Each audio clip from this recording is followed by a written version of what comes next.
All right, now it is time to talk about WWE SmackDown for November 26th, 2010, the episode and the many discussions about the Edge and Kane storyline where Edge kidnaps Paul Bearer. Oh my. We haven't done something like this before, Tony, where not only are we reviewing this retro episode, November 26th in particular, but we don't want to revisit this era so much that we went out of our way to find the other times, the other segments that Edge and Kane and Paul Bearer were involved in at this time, and we're going to also go over when we talk about those, you'll know why we didn't want to go revisit them, because it's kind of a lot of the same thing for 8 weeks straight or whatever. I thought it was more. I did think it was more. Yeah, but, we'll talk about it. Well, before we get into that, let's take a look at what was going on in the world of wrestling at the time with the Wrestling Observer newsletter from The Observer, November 24th, 2010.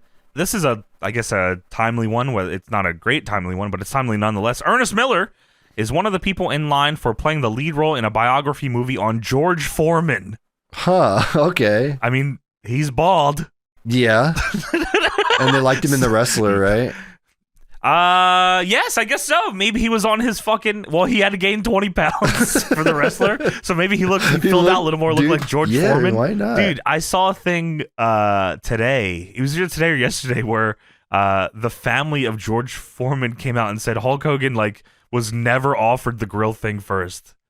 He's been going around saying that for years. Dude, he said that on Leno, first. right? He said, and Leno made fun of him because the story, if you didn't know, is that Hogan said he passed down. Okay, he was offered the George Foreman grill, which is legendary. The Hulk Hogan grill, dude. As the Hulk Hogan grill, but he turned it down for the Thunder Blender. By the way, oh my god! I actually got the Thunder Blender on eBay one time. I don't know where it went. Wait, what? Because it was $10 or something. It's probably cheap too. It's just a little those blender bottles that you yes, that you like a Ninja blender. No, it's Thunder Mixer. Thunder Mixer. Yes. So it reminds me, dude. It's 10. You can get one right now for $20. Tony, I'm gonna get one. You get one. It is cool. It's so big. Tony, James isn't here. I'm getting one delivered to James. Dude, that is funny. So they have these it's a smooth. They show smoothies on it, but the blade is plastic, so you wouldn't want to use it for smoothies. They show pineapple and stuff. If you try and put a pineapple in there, it's gonna just destroy. Scrambled eggs, actually, whatever. Dude, what? So basically, now you can mix up your favorite recipes anywhere and anytime in just seconds. It's just so easy. Yes. Thank you, Hulk Hogan. So anyway, basically, this thing is they make them now. They still make them. They're gym sports mixer shaker bottles. It's a shaker bottle with a little blender. Yeah. That's how I would equate it. This is people buy this stuff now today, this kind of bottle today. Wow. But it just has a different top. But this was I don't know what they were going for. So he passed on that for this is his story. Yes. I also wonder, let's say this is true, but you saying it's not true. It's not. But I'm wondering, what would it be if would it sell? Hulk Hogan? Would people buy the Hulk Hogan grill as opposed to the George Foreman grill?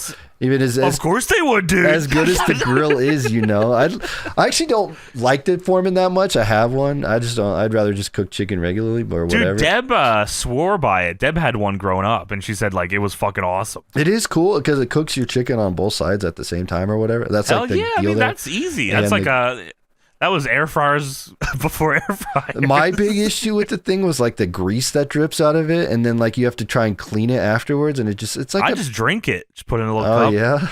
Drink the shit out of that. Yeah. Oh fuck yeah, dude. Dude, speaking of Hulk Hogan products, I'll tell you another one was they had a Hulk Hogan hamburgers and chicken sandwiches that they sold at Walmart. What are you fucking talking Dude, about? What I used to work at Walmart, right? Because I told you, when I was worked overnights at Walmart. I don't remember when this was, early 20s or whatever. Just Wait, you're not kidding? No, they had Hulk Hogan chicken patties and Hulk Hogan hamburgers. People said they sucked. I wasn't expecting gourmet burgers, but the Hulk Hogan chicken sandwich is actually pretty good. Hold on, it's the Hulkster chicken sandwich. Here it is, and they had Dude, I found the Hulkster cheeseburger. Yeah, they had both of those things. Hulkster cheeseburger 2007 to 2011 frozen pre-cooked burgers on a bun endorsed by Hulk Hogan in the classic red and yellow. The burger itself was dubiously beef, and the cheese was listed in the ingredients as melt. Yeah, the cheese wasn't great, but the chicken sandwich was all right. This was before the chicken sandwich craze, before all the You know, everyone started making really good chicken sandwiches. But like, I was the first thing to put a fucking chicken on a bun, dude. But I think like it wasn't that expensive, and like, you know, you get a frozen thing, you're microwaving whatever, like, and wow, it was fine. Like you have it in a break room, whatever, just heat it up. Poop, brother.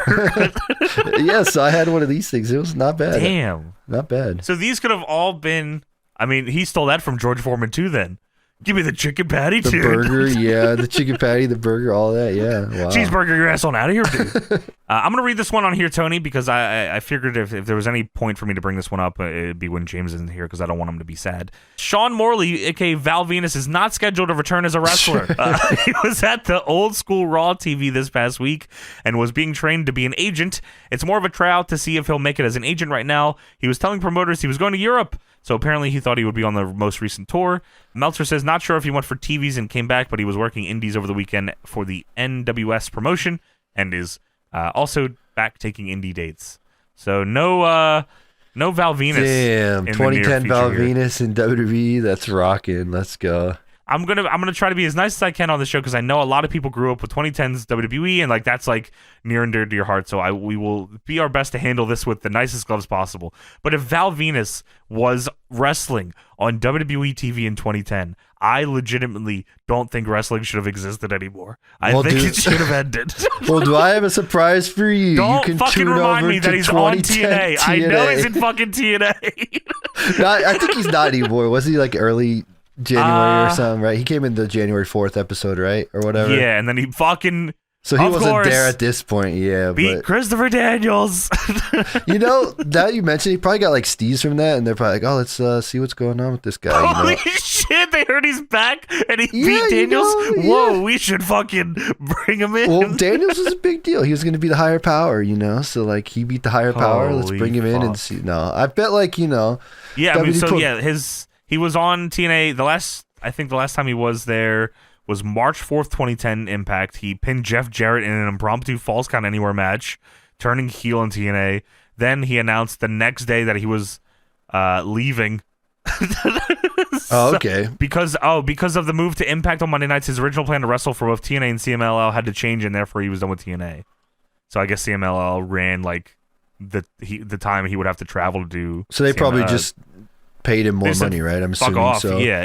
He probably had like more dates for them. Yeah, that's probably right. Sure. Okay. All right. Wow.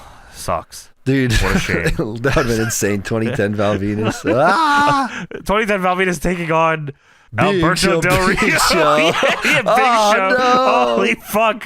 No answer is good there.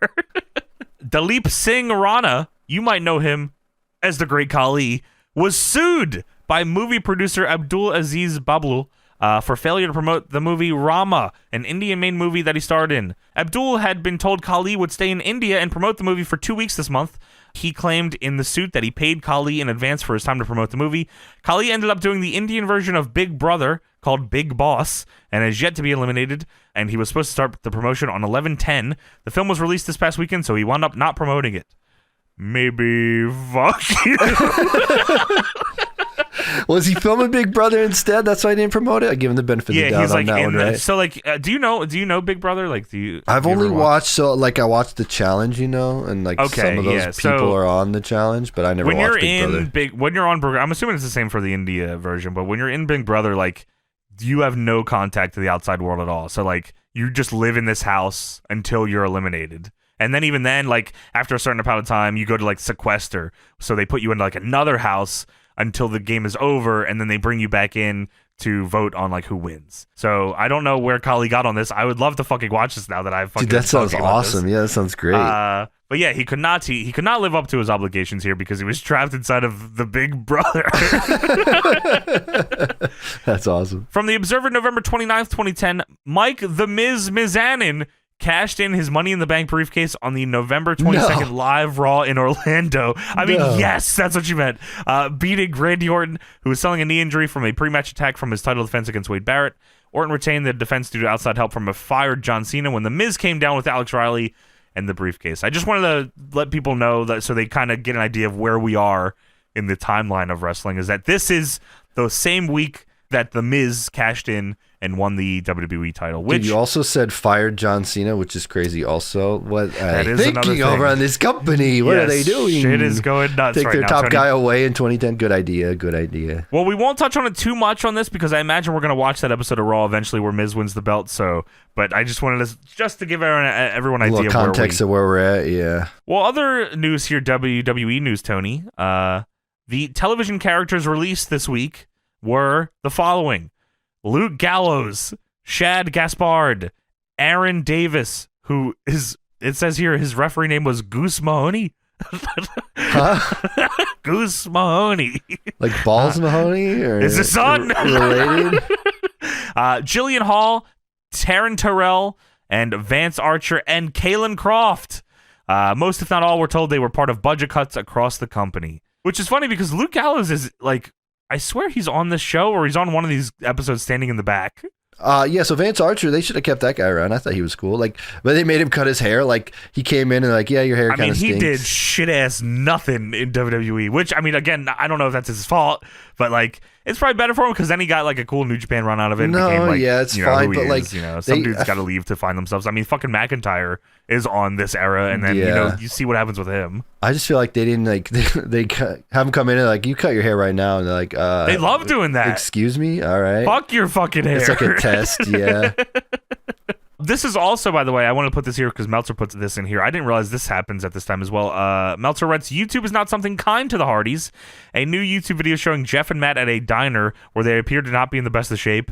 It was mostly Jeff cutting a promo on CM Punk, claiming that he was the one. Wow. Yep, he was the one who made Punk a superstar, flipped them off in the video, and claimed he took Ambien to get to sleep, so he wasn't really straight edge. And then Matt Hardy brought up Lita, who Punk was dating at one point, so this may have been filmed at the same time. But Jeff, when he was swearing, talked about how he could say this stuff in this company but not in Punk's company, and said that she can have periods of emotions, and when that all happens, she still calls him. So this is the time where the Hardys are not doing great. I remember this video being like fucking nuts though. It was like a Denny's or something, right? Yeah, I think so. Yeah, dude. And I then, remember him doing the Hardys taunt and then a middle finger. That is crazy. Yeah, they were all over the internet at this time. It was like maybe it was before this. I think it was earlier, but the Hardy show or the Matt Hardy show. The Matt Hardy that? show, I think, was like pretty soon after on their website, and he was like doing all this crazy shit on it. It was like the most insane thing ever. Like it was. I think because the Matt Hardy show was like after he left the first time, right? Like. Yeah, it was before, because I remember it was like on their website, and it might have been Real Player or something too. But like, yeah, they were all over the internet with that. But that is like crazy. You like unlock some core memory, like thinking about that video. I know. I mean, that was. I mean, they were ahead of their time with that shit. You know, like it could have been worse. Yeah, you're right. Yeah. In TNA news regarding some of the recent WWE cuts, it's been noted that Kurt Angle has been pushing for Charlie Haas and Shelton Benjamin to join the company, has been unable to get them in. So unless it's someone like Mickie James, who they see as a star, WWE cut, or Matt Hardy, it's going to be difficult. This is fucking funny. Another thing for the people who've been on SmackDown, like Luke Gallows or Serena, is that I don't know that anyone in TNA decision making even watches SmackDown. Oh wow! Which is funny to your point, Tony, because you were telling me earlier that you did not watch SmackDown at this time. I did not. I was a Raw guy. I think I was a TNA guy, actually. That's probably. I mean, you're probably. Yeah, that's probably right. But yeah, that's crazy that they weren't even like on their radar at all. And like the only one they wanted was Mickie James, which is. I'm surprised that Haas and Benjamin didn't get brought in. I actually am curious as to why that was, because you would think like, especially if Kurt's telling you bring these dudes in. Yeah, TNA had a pretty rocking tag division, you know. Like, imagine them in like Beer Money or something would be pretty sweet. And or then like Haas and Benjamin instead go to ROH and piss me off.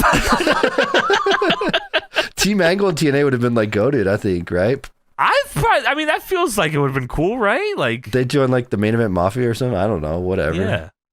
And last thing here, Joey Styles was forced to apologize, and this is Meltzer's verbiage here. Joey Styles was forced to apologize for twittering that Oksana was eliminated from NXT a few hours before the show aired on the internet. That is funny as shit. Why would he do that? NXT was an important show at the time, of course. He ran like the .com or something at the time, I think. He was like a big .com guy.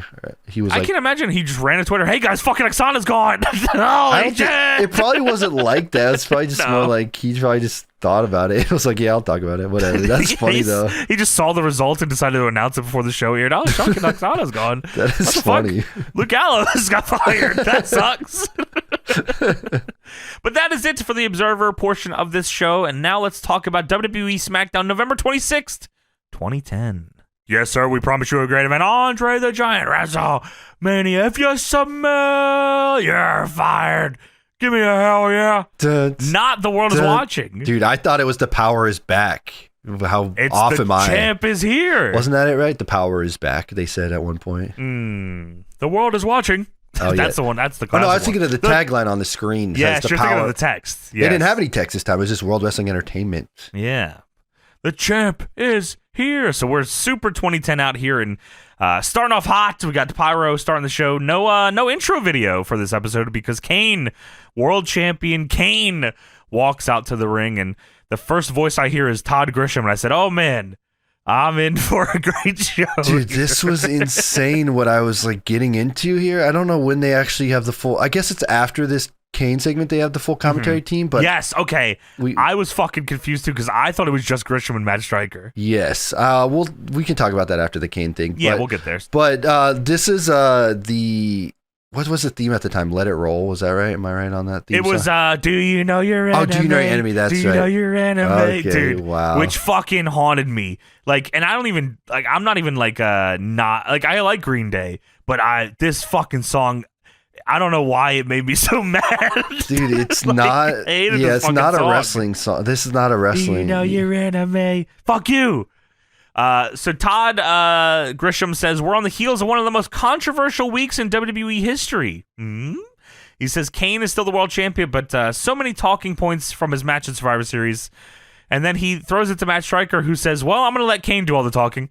And then there's just complete fucking silence until Kane gets a microphone. Dude, that is right. I don't know what's going on here. It feels kind of odd because, like you said, it's only them awkward. Two. And then, like, because Michael Cole also is on commentary, but he's not talking here. And then they don't talk. And then maybe they were like, hey, you guys got to lead to start here to fucking get used to doing this or something. Like, or he's trying to, like, it was like a redub, like a voiceover. Like it didn't go well, so they redid it in studio, and Michael Cole wasn't there in studio or something. I'm not sure, but could be true. It is very weird, very odd.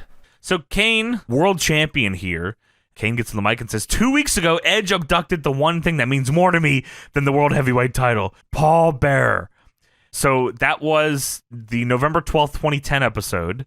Is where Edge kidnapped Paul Bearer, and Kane says, then last week, Edge humiliated me and Paul Bearer in his perverted game of cat and mouse. He mentally tortured Paul Bearer. This is where I was like, there's no way this is actually what happens here. He says he mentally tortured Paul Bearer, forcing him to play dodgeball and smothering him in pizza and buffalo wings. Dude, what? I said, that sounds like a really good time. Dodgeball and pizza? Paul Bearer must be in heaven right now. This is great. What the hell? Yeah, it sounds fucking awesome. He played dodgeball and he had wings and pizza. All right. Dude, cool. In my brain, I thought he was going to say, like, and he fucking beat the shit out of him and he broke his neck. He tortured him with a branding iron or, like, whatever. Yeah, hooked dude, his balls up to a car battery. But no, he made him have pizza and video games. All right. This is awesome. Fucking bastard. Dude, what? All right. I was like, dodgeball. Right. What the hell? I would have to see that to believe it. So, first time in Deadlock history, we are going to go back. We got to take it back. We got to go back. We are going. So, as I said, November 12th, 2010, at the end of that episode of SmackDown is where Edge kidnapped Paul Bearer. He had him tied up in a wheelchair, so that was the first instance of Edge kidnapping Paul Bearer. Then, Tony, we go to the November 19th, 2010 episode of SmackDown for the continuation, and now we get into the Edge shenanigans. Yes. Can I hit on the November 12th one a little bit here? Oh, sure, yeah. Just talk about it, because I have like a short little thing written down here about it, so I figured I'd tell you how we got here. So Edge says he wants to be World Heavyweight Champion, so that means he's got to go through Kane, which seems like an impossible plan here. So he's just basically going, hey, yo, I want to be champion. So that's how they start the program with Kane. Like, I want to be champion. He wants to be 10-time World Heavyweight Champion. He wants to go to WrestleMania as champion, too. So that's kind of his idea here, is that he's going to be champion at WrestleMania. And I want to play dodgeball with your dad. Do that too. Then there's Nexus. They had just debuted, and there's Nexus garbage, whatever, yada yada yada. Not garbage, but we don't have to hit on shenanigans. That. You mean garbage as in like them doing a bunch of shit? Yes. Yes, them doing a lot of stuff. We don't have to talk about Nexus here because it's some point. irrelevant. But then later that night, Kane and Paul Bearer cut a promo backstage on how he believes he can beat Edge just like he beat The Undertaker because he just buried The Undertaker and Taker's gone or whatever. Ah, right. He says, I'm your champion and I'm going to leave you in begging for the darkest corners of hell. So Kane's spooky, evil guy with music and whatever. Saga. And then later that night, Edge has a lumberjack match with David Otunga where the Nexus is lumberjacks and all that. Doesn't that sound good to you? That sounds great. Then Kane comes in and chokeslams Edge in this match, in the lumberjack match. Then Kane is backstage and he finds his urn, but there is no Paul Bearer to be found here. Is he in it? He is not in it. There's no dust or anything. Get in here, Dad? There's no dust in the urn. There's like no ashes. It's just the urn. Oh, okay. It's just the urn. Okay. It's Kane's like in a red room with a bunch of pallets. I guess that's where Kane room. It's like the boiler room. Yes, it's the Kane room or the Black Rain room almost. Yeah.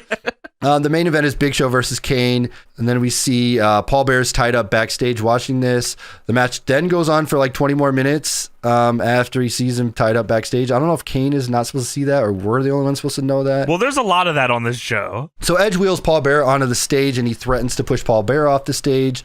But then Kane turns around into a choke slam from the Big Show. And then we end the show with Paul. Then he's saying, "Say goodbye to your son," says Edge. So then Paul say goodbye to your son. So there's that for that. That sets it up. November 12th, 2010. Then we go to November 19th, 2010 episode of SmackDown, which is really where we start getting into the nitty gritty here. So Edge is backstage, and we only see Edge here, and he says, "I've gotten reports all week that Kane is maniacal, more dangerous than he's ever been.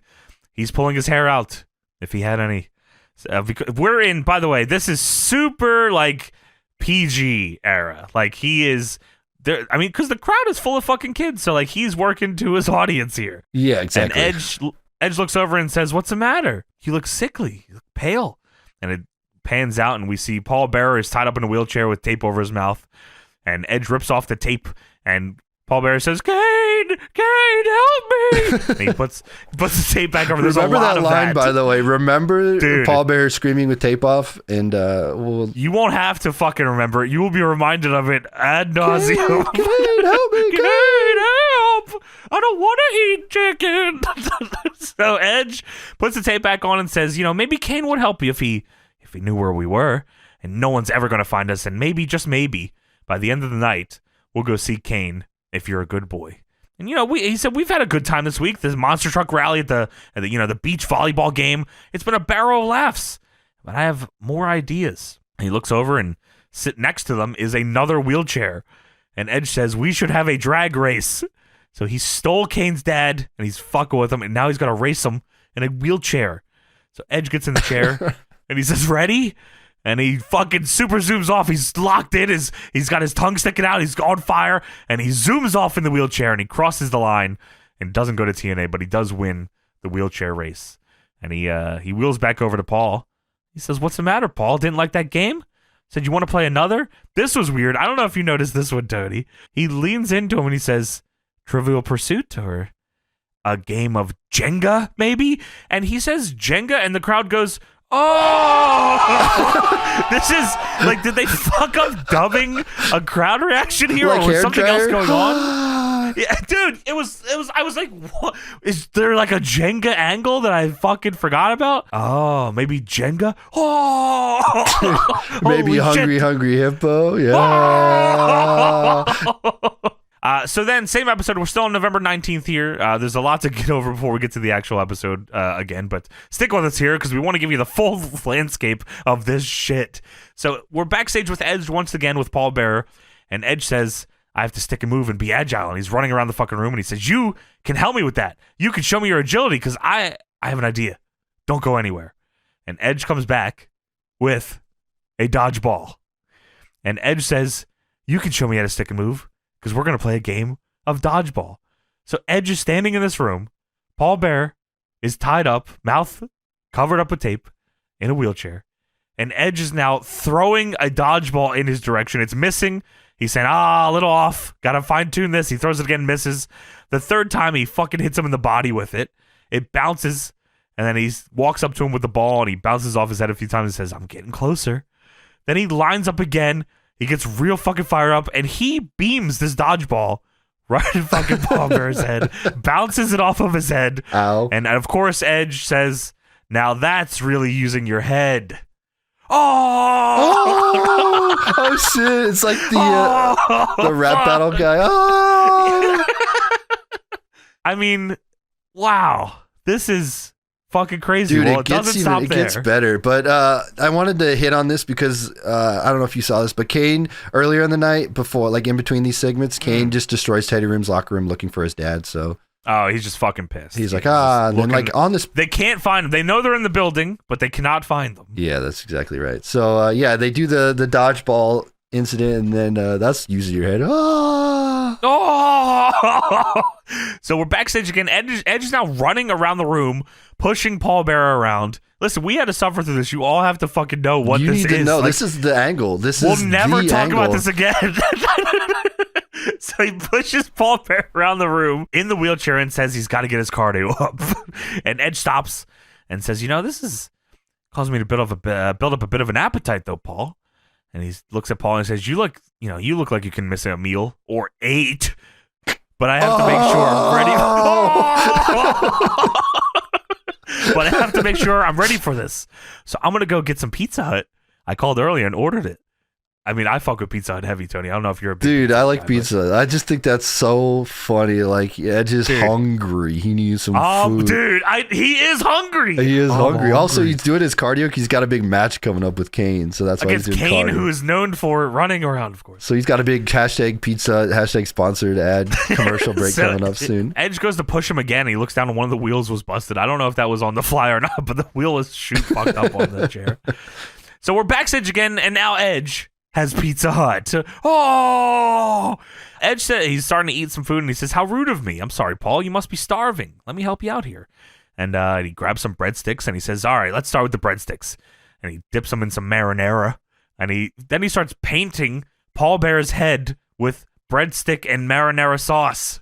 Dude, I didn't understand this. Like, I don't get it. Paint by numbers, Tony. Dude, I don't understand it. I don't get it. He's like Pizza Hut.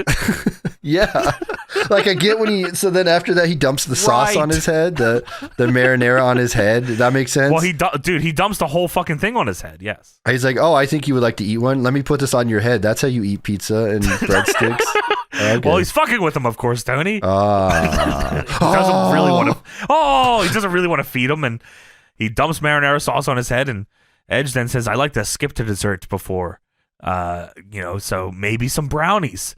So Edge grabs a brownie and he starts tearing it apart. He's stuffing brownies in Paul Bearer's ears. Of course. Because you like to eat them in your ears.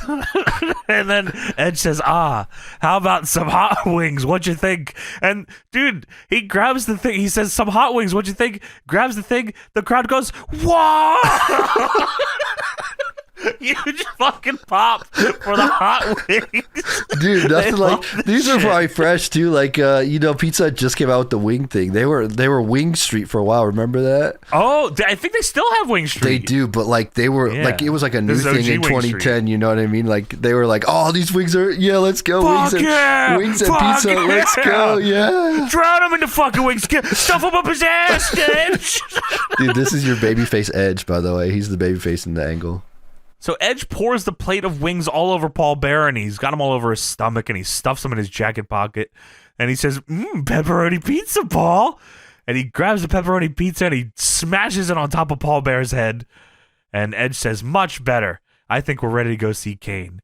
So wow. we go from that. Wow. Oh, yeah, backstage, there was another Kane segment before this also. I'll just mention, he just talks about my dad, and he's the only person who understands me. He's my father, and Edge abducted him. It's literally just Kane talking like, Kane has emotions. He doesn't know where his dad's at, and nobody knows where he's at. And then they're just putting, they're splicing in these segments in between so you can figure out, where they're going with this. So we go backstage once again. There's matches. This is I should note, by the way, there's matches in between all the this is a full SmackDown episode. I'm just going over these parts. So. Yeah, and then after this, I'll mention another Kane part because I looked at another Kane part after this. Kane's backstage. He's breathing really heavy, and then he screams really loud, and then he cries.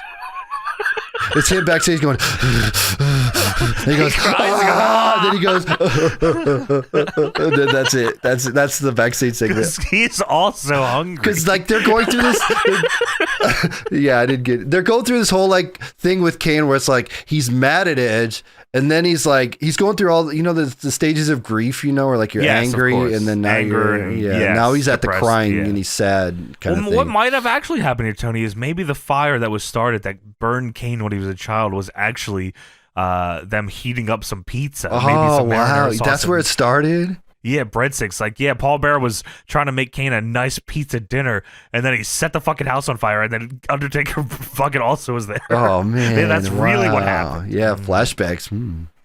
So we go backstage again, and Edge is here with Paul Bearer in the wheelchair. Paul Bearer still has a slice of pizza on his head and wings all over his stomach. He's fucking fucked here. And he calls for Kane, and he says, Kane, oh, Kane, yoo-hoo. And he doesn't see him. And he says, maybe you should call him. So he takes the tape off of Paul Bearer's mouth, and Paul Bearer says, Kane, I'm here, Kane. Kane, help me, Kane. That's, of course. So Edge covers his mouth again and says, let me go get ready for him. And he loads Paul Bearer into the back of a white van.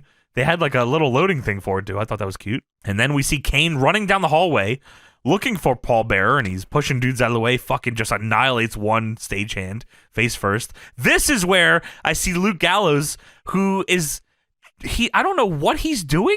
He was obviously fake Kane, so I don't know if something happened there. Maybe that was just someone said, yeah, you should stand here, or what. But because this is post Straight Edge Society Luke Gallows. Like, he's a babyface here. Sure. And he's standing in front of a door, legit just standing there like as if he's guarding it. And then he gets fired. You're probably right about they saw him and then they fired him. That's crazy. What the fuck is that? Fake Kane? Get him out of here. Fire that son of a bitch. Paul Bearer's loaded into the van, and Kane runs up and says, where is he? Where is he? And Paul Bearer goes, like Kenny. Like Beaker. And, yeah, like Beaker as well. And Edge is now on top of the van. And Kane turns around and Edge dives onto him into the chicken wings. There's fucking Paul Bearer chicken wings. Dude, there all are over chicken the wings ground. all over the floor. It's insane. So Edge throws Kane into just a tray of shit next to a forklift, and he gets into the van to steal Paul Bearer again. He says, see you this Sunday in Miami, Kane. And he says, I wonder how Paul will look in a Speedo. What? You're gonna dress him in a Speedo? I wonder how balls and dick and ass would look in a fucking tight little thong, Kane. I wonder how your dad looks naked, Okay, yeah, that's cool. Yeah, I'm glad you're doing it. No. No, he says, I don't know if he can swim, but we'll see if he floats. All right. And then Kane's big mad Miami. here. Kane's big mad here. He just, he doesn't run after it either. He's just like, I'm mad. Kane's run is so fucking funny. You see a lot of Kane running in all these segments. Kane runs like he's got just a fucking load of shit in his pants. Shitty old diaper, yeah. Dude, like he's got a fucking shitty ass. Dude, yeah, dude, like reminds me of the video game Brr, like that's Kane's run. Like, like he's about to fucking fall over. Yeah, that's Kane's run here. Now we're gonna go to November 26, 2010, and continue the Kane promo. And we're going to talk about the rest of November 26, 2010 here until the end, where we'll talk about how this angle ends, of course. All right, so we're back at the Kane promo on November 26, and Kane says, Edge used Paul Bearer as bait, trying to lure me into a trap.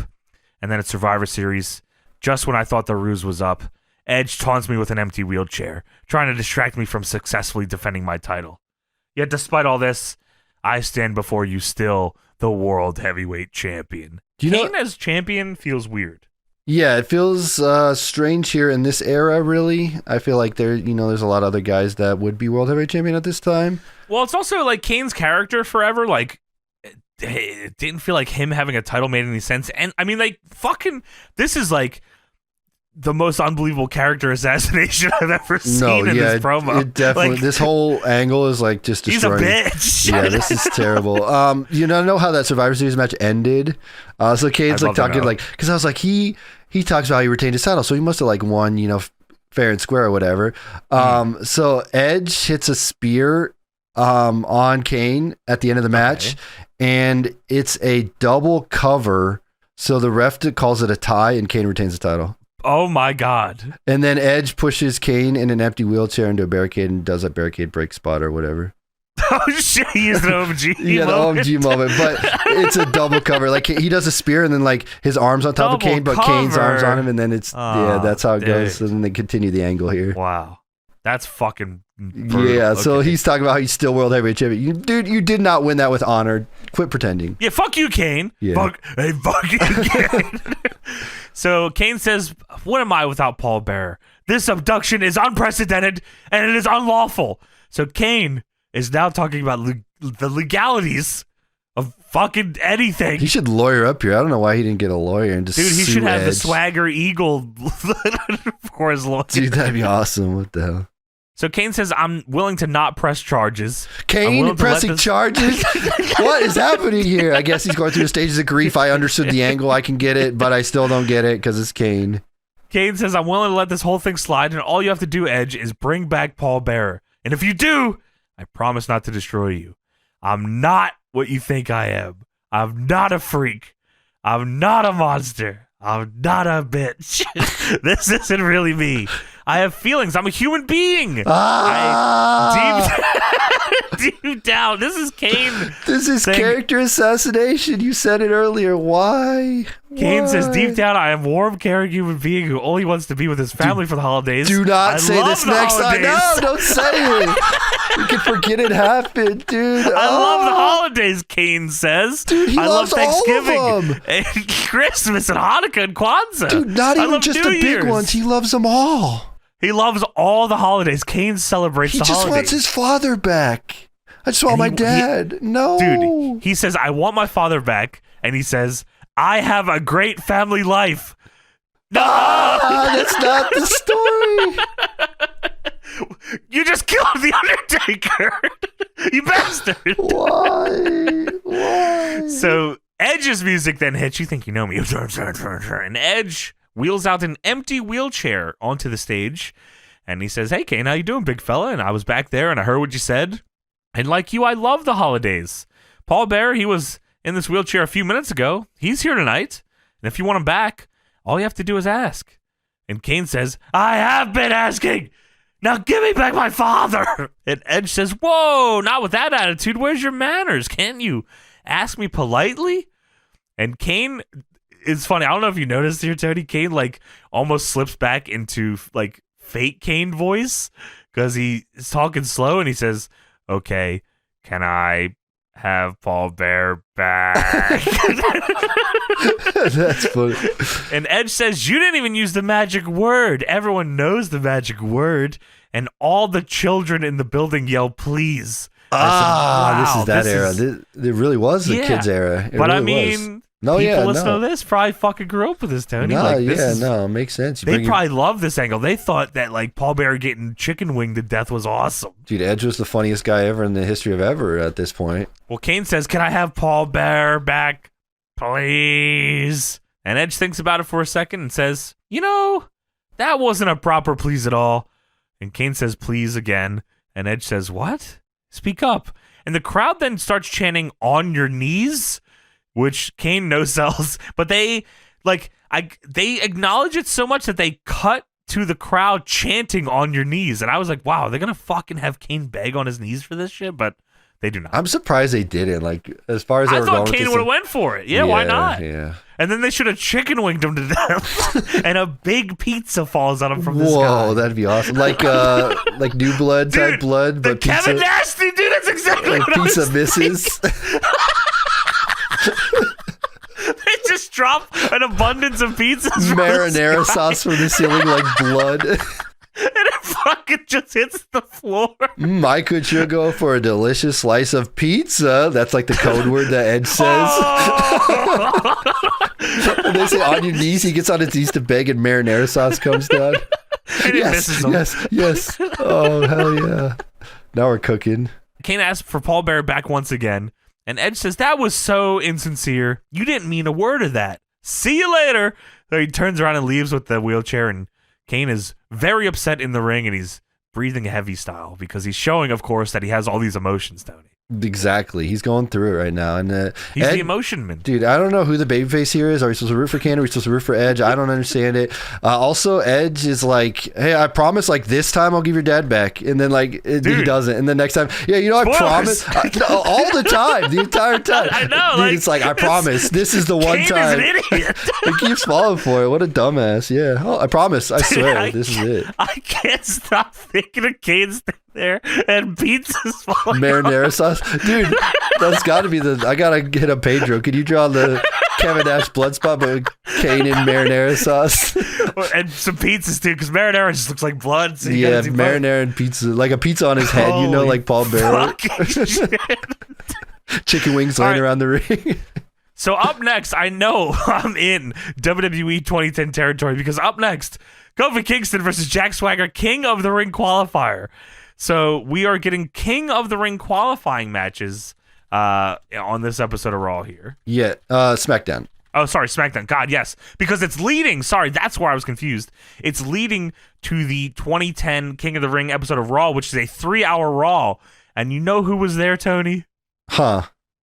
I was there. You were at this King of the Ring on Raw? I was at the King of the Ring Raw 3-hour episode. I was there. Wow. And I was rooting for Sheamus and Ezekiel Jackson. Those were my fucking guys at the time. Wow. Well, do I have a treat for you, because Michael Cole also picks Ezekiel Jackson as the King of the Ring winner here and says he is the dark horse to win the entire thing. And I think also on this show, either was on the show or was a dark match, was a TLC match with The Miz and Jerry Lawler. Dude, I vaguely remember Jerry Lawler wrestling. I don't know if it was on this King of the Ring though, but yeah, you're probably right. I think it might have been. Yeah, I think it might have been.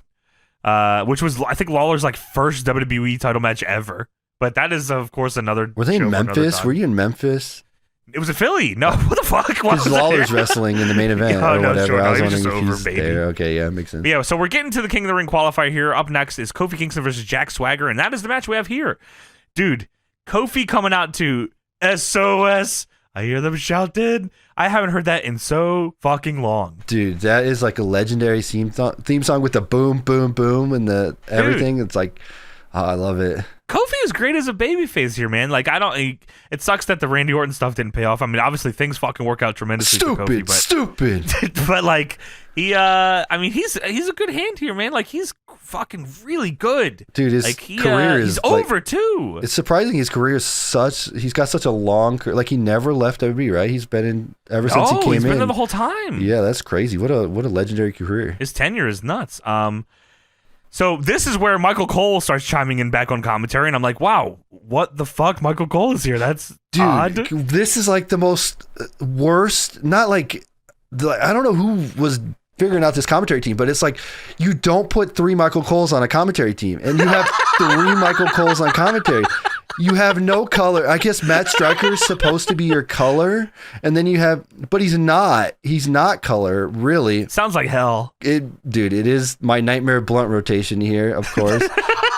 But I think Cole is in the coal miners era where he's like, okay, yeah, heel here. Yes, he is heel here, but he's not super heel on SmackDown as much as he is on Raw. Yes, because Raw is with Jerry Lawler, correct? Right. So yeah, Lawler's baby, and then he's heel, which is also strange as well. But yeah, so that's what we're getting here. Crazy. They don't like. It's such when they're talking, it feels like they're all 3 saying the same thing, and it's kind of hard to tell who's commentating. I mean, it probably what. was Cole coaching them. You know what I mean? Like, he was probably trying to teach them, like, these guys are supposed to step up next. While you got to fucking take over SmackDown.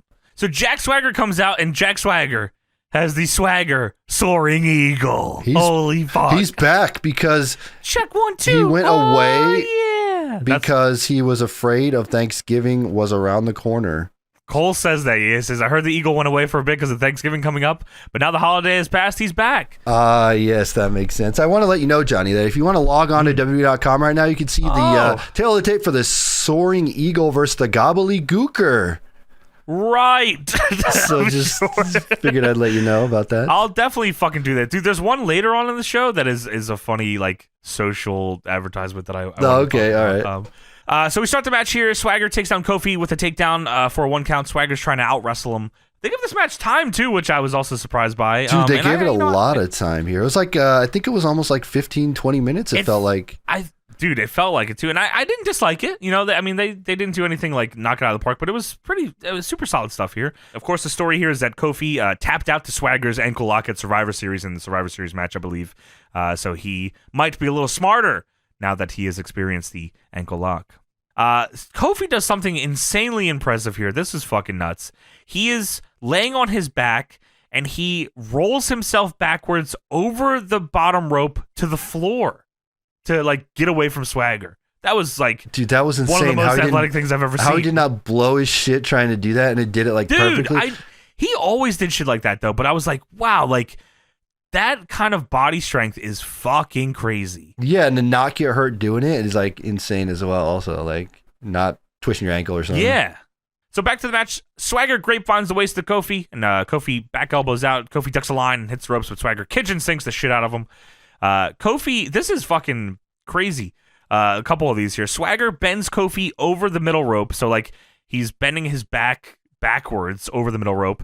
Then he flings him forward, and Kofi smashes into the camera guy. Dude, that was awesome. And he, you can see they cut to another camera angle, and you can see the camera guy checking if his shit was broken when they changed the shot. Dude, that's probably expensive as shit if you would have broke that camera. Tony, as guys that run an indie and have seen the cameras get hit, it is fucking horrifying. I imagine this was some people were probably pissed for a good second. Yeah, I bet. Wow.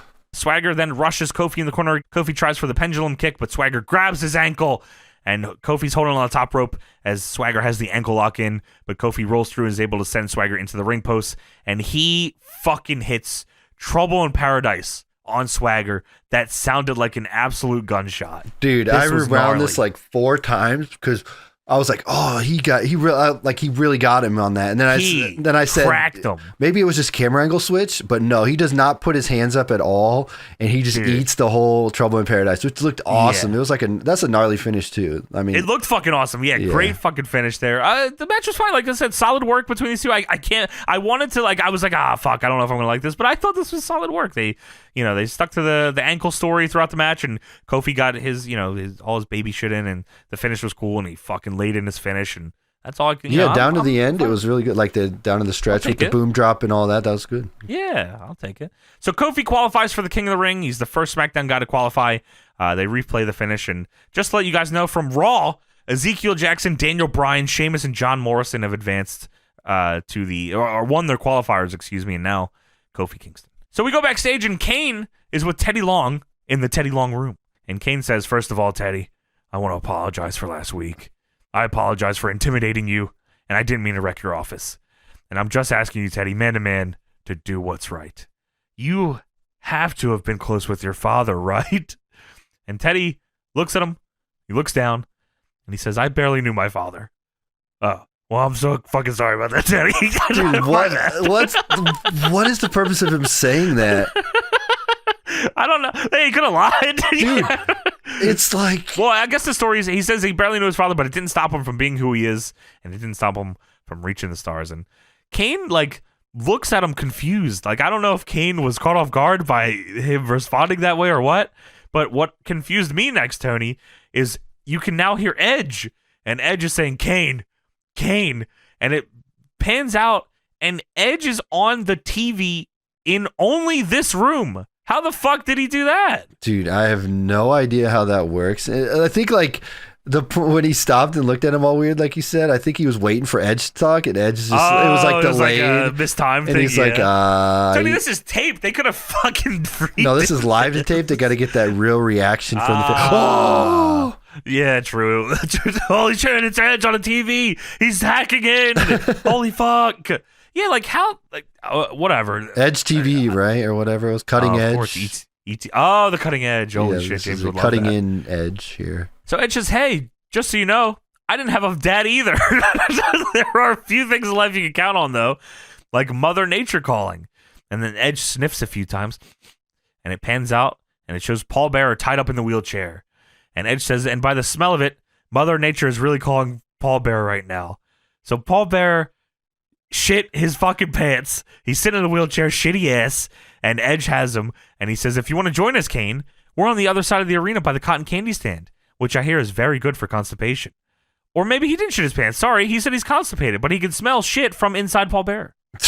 What? All right. So Edge takes the tape off of Paul Bear's mouth and says, "You didn't deserve to have a father, and all the people in this building didn't deserve to have fathers either. Even if they did, they'd still be bastards." And Edge puts the tape back on fucking Paul Bear's mouth and wheels him away. And Kane is, of course, pissed. And he leaves the Teddy Long room. Yeah, but we're back from commercial. He puts him in the bathroom because he's constipated, so he shoves him in the bathroom. He's going to let him go shit, I guess. I don't know. That's the idea here, right? Well, he's going to help him, Tony. So we're back from commercial, and Kane's looking for Paul Bearer. And Kane says, Paul! And Kane walks over to the men's bathroom door, and he stares it down. Because, of course, as you said, Tony, he alluded that Paul Bearer had to take a mean-ass shit. So Kane is coming face-to-face with the bathroom door and trying to figure out if he should barge in on his dad taking a shit. So Kane opens the door, and inside is a wheelchair. And on the mirror, it says, "Gone fishing." And Kane is mad because he couldn't find his dad shitting in the bathroom. Hopefully Edge helped him, right? Pull his little pants down. No, I don't think he actually had a shit. It was all a ruse, Holy fuck, I got fucking fooled. I think he installed like a catheter. I mean, that's what I would do, just in his ass? No, well, you get him both, whatever. But you should get him one of those wheelchairs with a hole in it, and a little bucket underneath. That'd be good. Dude, and then he wheels that around and he shits his pants all day. A little sloppy shit going around. He's got to cut a hole in his pants too then, Tony. Yeah, right. You can put a little zipper there, I don't know. Figure it out. Whoa, in the ass? Dude, Edge got in over his head. He didn't think of logistics when he kidnapped him. He's like, I gotta... Yeah, dude. He kidnapped this old dude. This guy needs to be pampered. You can't, have a guy shitting and pissing everywhere. Like, what? Like, that's ridiculous. This is a bad look for kidnapping, You got to figure it out. That's why he didn't feed him properly. He didn't want him to have anything in his stomach. Oh, that's right. Yeah, okay. So we see 3 Michael Coles on commentary here, and Cole says, "I hope Edge knows what he's doing." And Todd Grisham says, "Well, huge night here on SmackDown. 4 King of the Ring qualifying matches. Kofi is headed to the Raw's Monday Night Tournament. Let's send it backstage to Josh Matthews." And we go backstage, and here's Josh Matthews. And Josh Matthews says, "Let me welcome my guest at this time, Alberto Del Rio." So Josh says, "This past Sunday at Survivor Series, you were knocked out by the Big Show. Many people are saying you're in the King of the Ring qualifying match against the Big Show, and you're the underdog." Who the fuck is saying that? Hey, bitch. And Del Rio says, "Josh, at Survivor Series, I learned a valuable lesson." No, he says Yosh. He does say Yosh. Never, ever share the spotlight with people who is not your equal, and that's what the Big Show is. He is not my equal, so tonight, I'm going to be victorious, and next Monday night, I will be King Alberto Del Rio. So next up, we got the King of the Ring qualifying match between Alberto Del Rio and the Big Show. This is a fucking match of my nightmares. I feel like I've seen this match 1,000,000 times. I think we've talked about this match on this show before. Well, Big Show is a guy that they would always if you're next up, you take on the Big Show, and then you beat him, and then you're next in line. He's the gatekeeper. Pretty much, yeah. Wow. So Ricardo Rodriguez does the introductions for Del Rio, of course, and Del Rio has the Christian stage pyro, and he comes out with the car and all. It's fucking super cool presentation. Like Good presentation for the guy, yeah. They were pushing this dude fucking heavy, and they were trying to make him, at the very least, he was definitely, they were trying to make him the SmackDown, fucking top heel. Yeah, the SmackDown JBL, I get it. Yeah, why not? Whatever. Well, it's the Big Show. Big Show comes out in a fucking Knucklehead shirt. This is nuts looking. Dude, Knucklehead's the movie. Not only Knucklehead shirt, but extra, extra, extra large white Knucklehead's t-shirt. And he is G'ing this thing up crazy. He's pulling the shirt down. I like that. You like that fucking movie? You like this? Dude, I've never seen this movie. I don't know if I want to see this movie. I've never seen it either, but I imagine this is going to be an SGH fucking suggestion, so I'm sure we're going to be forced to watch this movie at some point. Maybe one day, but you want to talk about best presentation with Alberto and then worst ever presentation ever here with Big Show, looking like a slob in this white t-shirt. It's just terrible because at least at I think it was a pay-per-view, he had a red one that was just the logo Knuckleheads, which was fine, whatever. Oh but my God. This was just you copy and paste this movie poster on a t-shirt and wear it out. Ugh. That's fucking, it's gnarly looking. And Cole on commentary says, well, somebody bought the t-shirt at least. And like I said, Big Show's G'ing up the shirt crazy, pointing at it, make sure everyone sees it. And Cole on commentary, I wrote this down. I said, Cole says, this is going to be a great match, guys. I'm looking forward to this. And then I wrote, fuck you. So Del Rio and Big Show start, they're talking shit to each other, start the match, and Big Show says, "You're better than me? You think you're better than me?" And he pushes him back in the corner. Del Rio avoids a big chop, and Big Show pushes him. Del Rio then shotgun drop kicks Big Show and heads to the top rope. Big Show runs over and goozles him, but Del Rio is able to beat his arm and leap off the top rope to the floor and hangman the Big Show's arm. Dude, Del Rio eats shit on that move, by the way, dude. I don't know if you noticed. Scary. It. Yeah, he goes like from Big Show's arm being extended all the way to the outside on the top, and like I don't know how he doesn't get hurt on that. Because I think he's done that a few times too, and like, dude, yeah, jumping from the fucking top to the floor has got to be fucking horrifying. Yeah. So he jumped, dude, but like Big Show no-sells this. It doesn't do anything to him because then like maybe not even 5 seconds later, the camera zooms in on Big Show and it's Big Show looking outside and he says, "Hey, Alberto." And then he does a long exaggerated wink. Because I think Del Rio might have been doing the wink at the time. Yeah, he did the wink earlier, but like it was just that was his way to get back at him, of course. Yeah, it's very. Oh, my arm's not actually hurt. All right. Nah, that fucking shit sucks. Thank you. Big Show, dude. Big Show at the end of this match is even more egregious with his not giving a shit about this match. But we will get there in a second. So we're back from commercial, and Big Show breaks a waistlock from Del Rio and hits him with his ass. Big Show winds up his head and hits a headbutt on Del Rio. I love that. That's like the hand headbutt thing. Dude, he did that. I think that was his weak grapple in like No Mercy. Just a headbutt? Like, that's awesome. The wind up headbutt, yeah. Big Show G's up for the KO, but Del Rio rose to the floor. Big Show chases after him and then chops the fuck out of Del Rio on the outside. He chops him once he gets out there. He chops him against the announce table. He sends Del Rio back into the ring. And then oddly enough, when Del Rio gets back into the ring, the referee's count starts to get a bit faster. And Big Show is now being held by his ankle by Ricardo Rodriguez as he tries to get into the ring. The ref counts fucking from like 7 to 10 in 2 seconds, and Big Show knockout punches Ricardo and then gets counted out. Alberto Del Rio wins the match. Wow. Okay. So we're putting this guy over, but he can't really beat the Big Show. It's the fucking Big Show. How could you possibly beat the Big Show? Because he's too big. So, to my point earlier, Tony, so fucking Del Rio wins. Del Rio is in the center of the ring celebrating.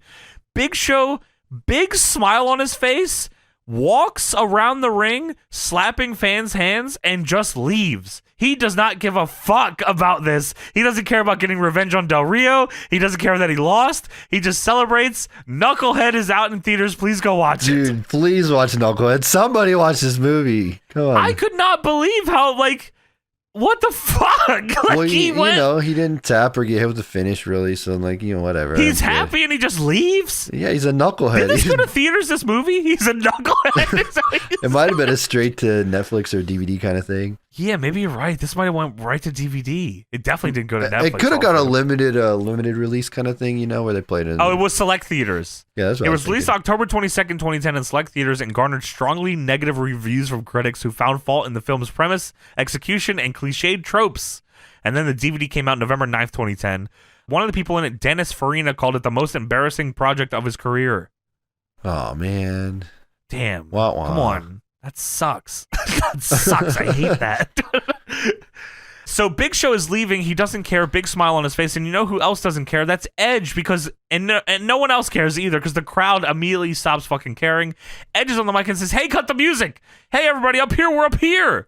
And Edge is in the crowd with Paul Bearer in a wheelchair. They're up in the stands. And Edge says, "On behalf of Paul Bearer, we would like to wish you the happiest of holidays." And Kane said how much he loves the holidays, and I do too. And I must have gained 5 pounds over the weekend. Or over the Thanksgiving. Oh. But the holidays aren't just about eating. They're about bonding, about having conversations and conversing, and that's what I want to do right now. I want Kane to come out here so we could have a conversation. So Kane, come on out, and maybe, you know what? And he looks at Paul. Maybe you could get him to come out, Paul. So he takes the tape off. Kane! And he puts the tape fucking back on, of course. And then Kane, dude, this is like legit straight up universe mode cutscene in the middle of a match. Kane walking onto the stage, no music, no Tron, nothing, just him walking out here with a microphone.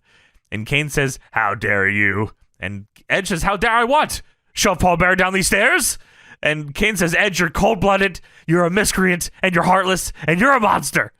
And Edge says, well, after, all the things you've done to people over the years, you sound like you're describing yourself. And you just don't like when it's done to you. And I'm going to do the right thing and ask all these people what they think I should do with Paul Bearer. But Paul, maybe you like to tell everybody what you think.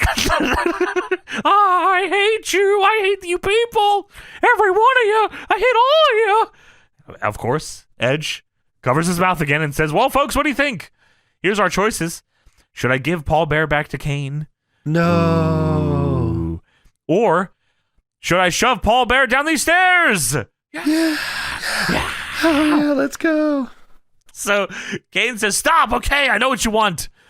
All this to get me to agree to give you another world title match. Well, you can have it, okay? Are you satisfied? And Edge says, well, I am. And that's a great idea. I'll accept that world title match. And Kane, since you put it that way, why don't you come up here and join us? So Kane, of course, desperate to get his father back, jogs down the ramp. He's trying to get to the crowd. He's, again, running like he's got a fat fucking shit in his pants. So Edge, as Kane is going through the crowd, says, you know what? Hey, I'm going to take Paul to the hot dog stand where he'll probably be more comfortable because he's a big, big fat bastard. Just join us there. So Kane goes up the stairs to follow him, and he gets to the top, and he bursts through some pipe and drape to find the empty wheelchair in the lobby, Tony. He's not too happy with it. He walks back and looks at the crowd. He's, I guess, trying to find him in the crowd, but he's very grumpy. He is angry. He's going through it. He's got a lot going on. And I was just thinking about this. How does Edge actually get the wheelchair to be there and carry Paul Bearer on his shoulder? Or is there two wheelchairs? I'm confused. Was there one up there the whole time? It must be multiple. Well, we saw the other week, Tony. He had another wheelchair with him. Maybe he can just spawn wheelchairs at will. Dude, I'm surprised nobody in the crowd gave him up because there are fans out there. They're like, "Hey, there's fucking Paul Bearer. He's over there. He went that way. He's behind the pipe and drape. Actually, he's just hey, let him go. Let Paul Bearer go." Dude, what are the chances here? I was just thinking about how the holidays and Edge put on 5 pounds. He kidnapped him during Thanksgiving, so he had to have his Thanksgiving dinner with his family, and he probably took Paul Bearer over there. Paul Bearer was there. Yeah, hey, do you mind if my buddy comes over with me? And Paul I've had peas before. Yes. Oh. Hey, don't shit in my house. Oh man. Worst time to kidnap somebody, Thanksgiving holidays.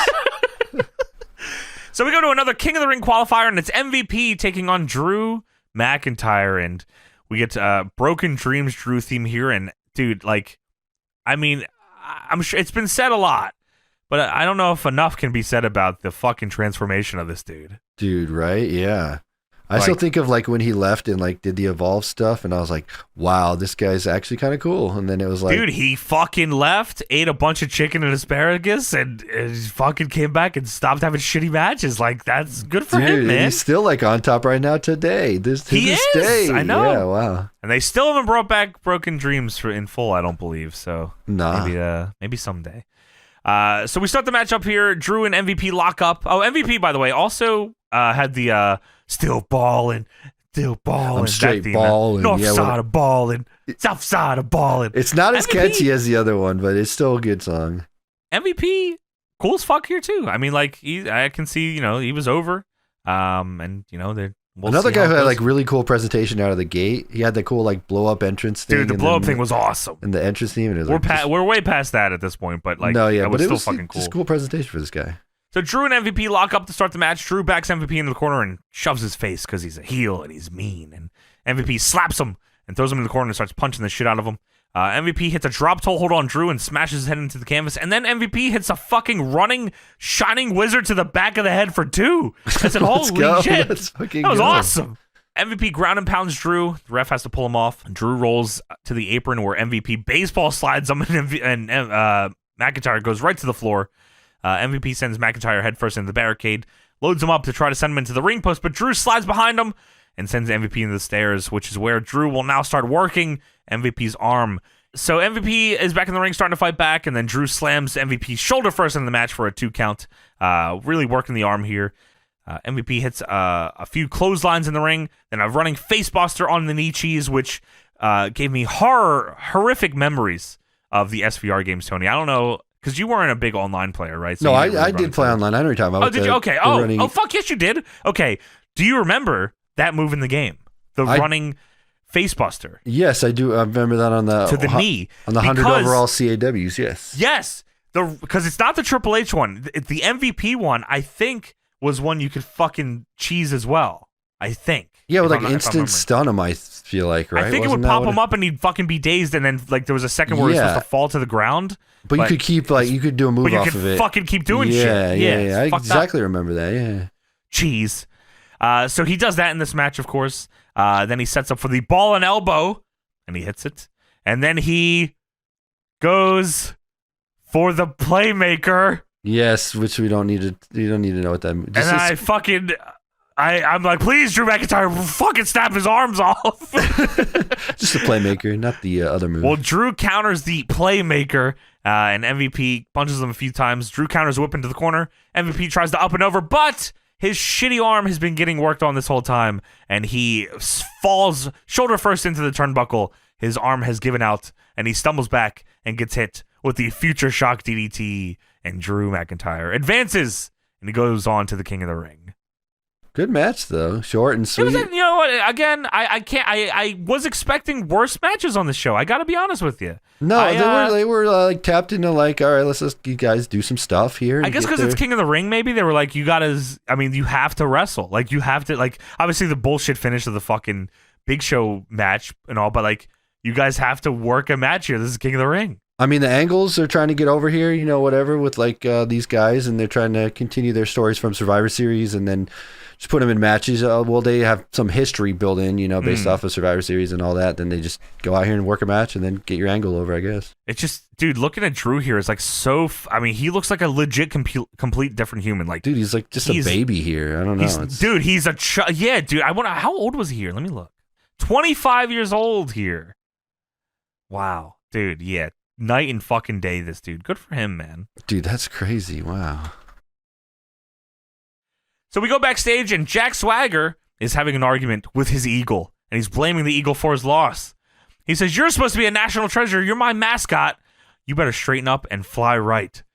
And then we fucking turn to the side, and Hornswoggle is dressed as a Native American sitting at a table with a fork and knife, and fucking Cole thinks this is the funniest thing he's ever seen. He lets out a hearty, ha, ha, ha, like, as if Vince, fucking did that in his ear, and he had to do it out loud. That's definitely what it was. Like, that was this had to be his segment, right? Like, he wrote this whole thing, thought it was funny. I mean, this is dog shit. So Rosa Mendez brings in a big plate with a fucking lid on it and says, "Here's dinner for you, Hornswoggle. It's going to be the best dinner ever."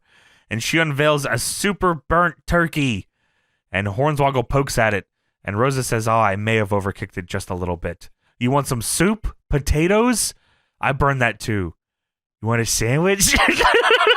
Dude, Rosa Mendez saying, "You want a sandwich?" Like, God, I wish James saw this fucking part. I gotta clip this. And said, you want a sandwich? You want a sandwich? How do you burn the potatoes? I don't get it. If you make mashed potatoes, burn soup. Dude, burn fucking soup. Dude, you can. Too much heat. So the Jack Swagger Eagle walks up and takes a glass of water off the table, and he walks away. And Hornswoggle's very upset about the turkey, but he looks at the turkey, and he looks up at the eagle, and he gets an idea. He stands up on the table with his knife and fork, and Rosa says, "You can't eat a bald eagle." So Hornswoggle turns around, bends down, and pulls up a bow and arrow from where he was sitting, and he shoots the fucking eagle with a bow and arrow, and he kills him, and he walks over with a knife and fork to presumably eat him. But yeah, so Hornswoggle kills and eats an eagle on this episode of SmackDown. That's fucking tremendous. Then we go back to the ring. Lay Cool come out to the ring here, and Michelle McCool says, "Cut our music. We're not in the mood." And Layla says, "This is the worst week ever." Michelle says, "It started out on Sunday. Natalya stole our Divas Championship, and that is property of Lay Cool, and it doesn't even look cute on her." And Layla says that Natalya is a cheating, unshaven liar. What does that mean, Tony? I don't know. She also farts. Natalya farts a lot, too.